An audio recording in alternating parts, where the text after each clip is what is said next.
Like many series, La Reina del Sur had several months between seasons, and sometimes viewers forget what happened during the previous season. How will season three knit together the history of what happened in season two and tie it into the new season? Oh my God. Well, um, first of all, you should watch season one and season two if you're gonna watch season three. You know, now you can binge watch in Netflix. And if you're gonna watch the season three, is honestly you don't need to. It's not that you don't need.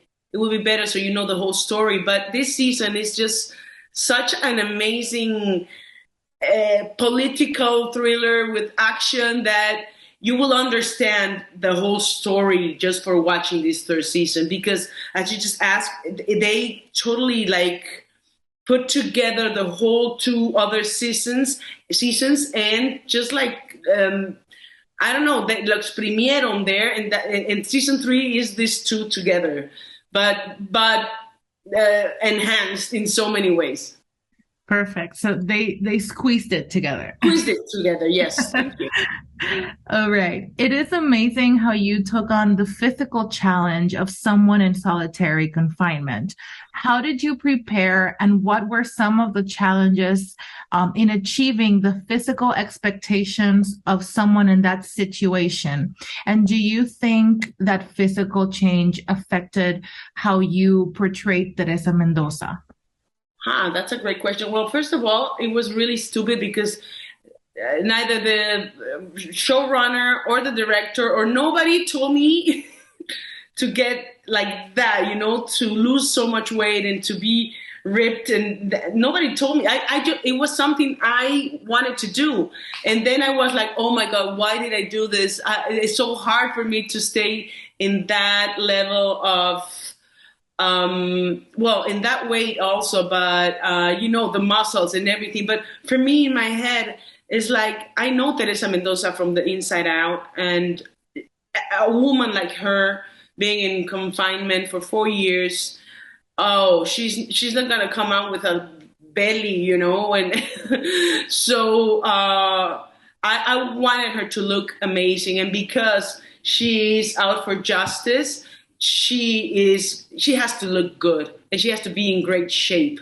So for me that was the most challenging thing because you know I know Teresa very well so I knew Teresa will be there when I started shooting and also I didn't want to betray her in so many other ways. So those two are the challenging things for me because I want the you know the audience and the fans to keep looking up for Teresa, and so we cannot betray her essence, and we're on it. You know, she can change and have an arc like she is having this during these three seasons, but at the end of the day, she's still her. She's still her essence is the same.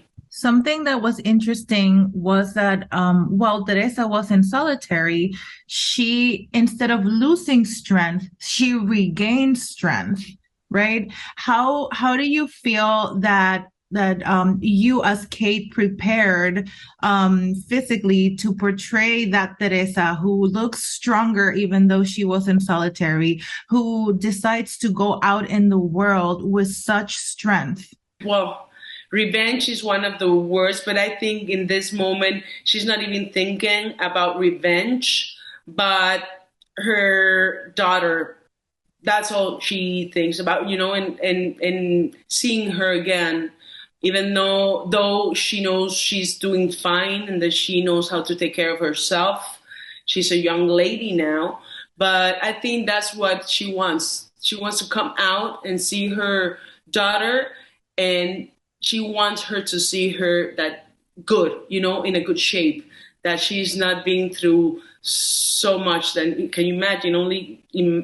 For me, just as an actress, imagining a woman being in that, you know, stages, what 4 years without seeing a human being, mostly, you know, it must be really terrible without seeing the light.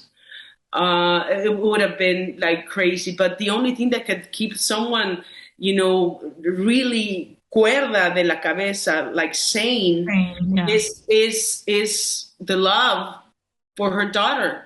Love changes everything. That's amazing. And after playing Teresa for 3 seasons, what would you say that is like about Teresa that is very similar to you? What similarities do you have? Oh, there's a lot. I don't know if that's good or bad, but there's so many of them. Well, we're both Mexicans, and we are both very proud of being Mexicans. We love our country. Um, we love tequila, both of us. We love men. We both don't do really good in that area with love. What else? What else? Well, hopefully that's changing. Fingers What crossed. else? For both, for both. Exactly. I think we are both raw and outspoken, and in a way, I can say that we both have been through a lot. So, and here we are.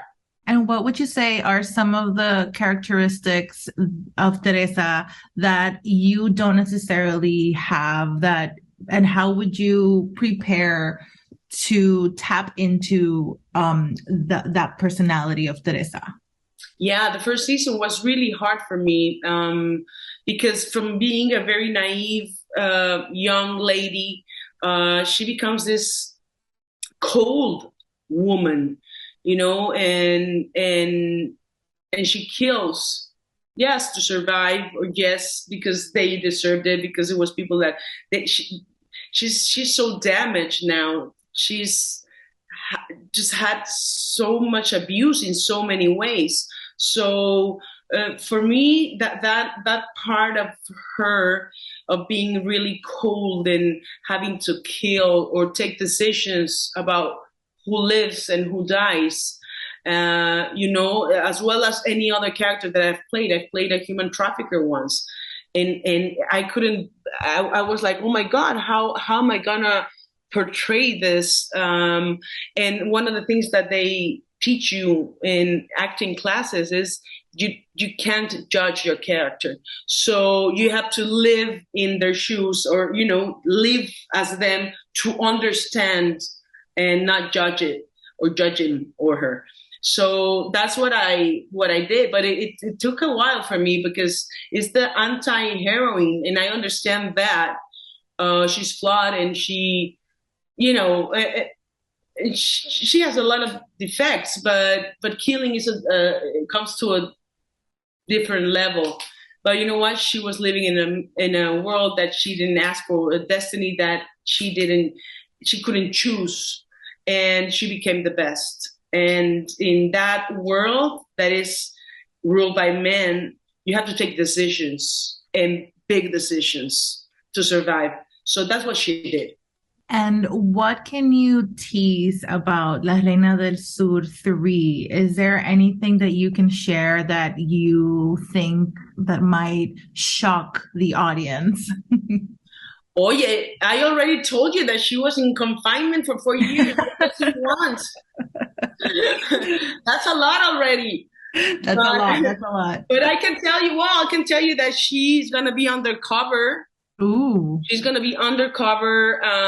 She has to dress up, in a whole costume, and go to different countries in Latin America, which is amazing. We went to amazing places in Latin America, beautiful, beautiful, outstanding places. So, yeah, no more. There you go. That's all you can give us.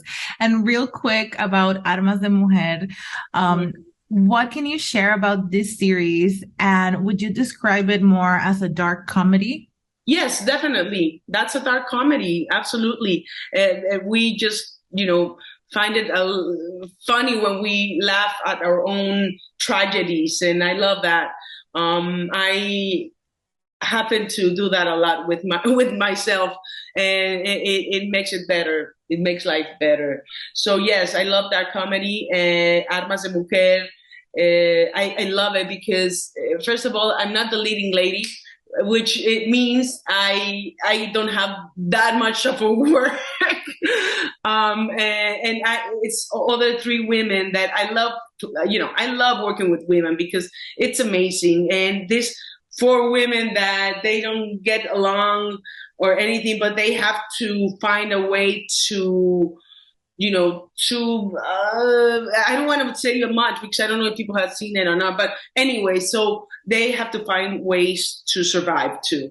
And it's really funny. Everything that happens, the situations that are there they're really funny. And for me, doing something totally different than La Reina, and actually different from me because I'm very masculine in so many ways, and this is a very feminine woman that depends in everything. She doesn't know how to get a gun, how to hold it.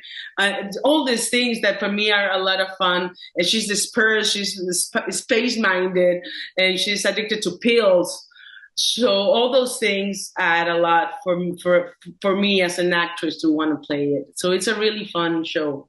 How did you get into character for this role in particular? Was there anything that you did differently from like getting into character as Teresa, for example? Oh, absolutely. I think in as Teresa and as any other characters that I've played in my entire life, for me, and that's the way I work, they talk to me and they tell me how I need to prepare. Sometimes I have to do a lot of research. Sometimes they just want me to be there and find it out right there. Sometimes it's physically, sometimes it's reading a lot, sometimes it's going somewhere or interviewing someone, something like that. And in this case, it was trying to get in touch with my feminine side. And well, it's very clear that Angela and Teresa are very different characters, but do you feel like deep down there is a similarity somewhere between the two of them? Yes, for sure. I think we all have a Teresa Mendoza inside of us, every woman. And Angela will find that strength that she doesn't even know she has throughout the series and throughout everything that happens to her. She has to deliver. She has to move on. She has a daughter, so it's different. I don't have kids, but if and what motivates me, it's me. So I can only imagine if I had kids, I would do everything, and things that I wouldn't probably imagine doing, I would do for them. So she's gonna figure it out because she's a woman.